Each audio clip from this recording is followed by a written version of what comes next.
Like and subscribe and click the bell icon to get new video updates. China's deal with the Solomons is an act of colonization. May 3, 2022, 11:45 am. Save login, register or subscribe to save articles for later. Share normal text size, larger text size, very large text size, 30. View all comments. Since Federation, Australian national security policy has recognised the importance of ensuring no external, hostile power could dominate the South Pacific. Even American General Dwight Eisenhower, working as a planner in the Pentagon in 1942, listed the security of the route to Australia as an important part of U.S. strategy. This was highlighted by the sacrifices of the U.S. military at Guadalcanal and the seas around the Solomon Islands in the Second World War. During the Cold War, Australia worked to limit Soviet expansion into the region. China's ambassador to Solomon Islands Li Ming and Foreign Affairs Permanent Colin Beck initialed the security treaty between the two countries. For many, these are seen as historical but not contemporary concerns. But like Paul Dibb, Peter Harcher and other analysts have described since the announcement of the secret China-Solomons Compact, there are compelling reasons why denying the South Pacific to powers hostile to Australia must remain a central element of a national security policy.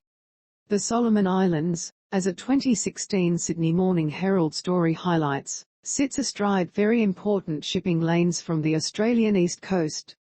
Australia derives massive incomes from exports such as coal and natural gas, among other commodities, which are shipped from our east coast ports to points further north. The ability to monitor and potentially interdict this shipping by naval and airborne assets out of the Solomon Islands would pose a significant threat to our security and prosperity. International shipping lane movements map sitting off the coast of eastern Australia. Chinese intelligence gathering facilities will monitor all military bases on the east coast, as well as the movements of aircraft and naval vessels. This massively simplifies the Chinese capacity to interfere with even day-to-day training and complicates Australian efforts to achieve even a modicum of operational security about our more sensitive military capabilities. It gets worse. Much of Australia's connectivity with the world passes through undersea telecommunications cables.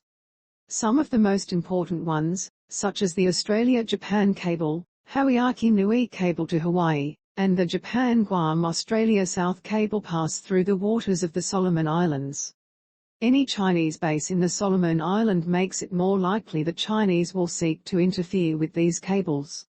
The Chinese, observing how the Ukrainians have leveraged their terrestrial communications to influence global opinion, are certain to target these important submarine cables in the future.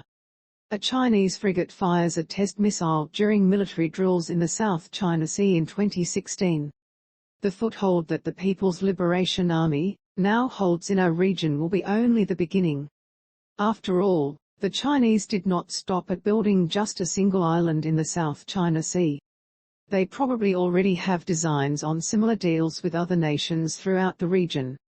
We need to call this what it is. The Chinese Communist Party is undertaking a new age colonization of the South Pacific. Without firm action from Australia, its Pacific neighbors as well as security partners, the Chinese will expand throughout the South Pacific.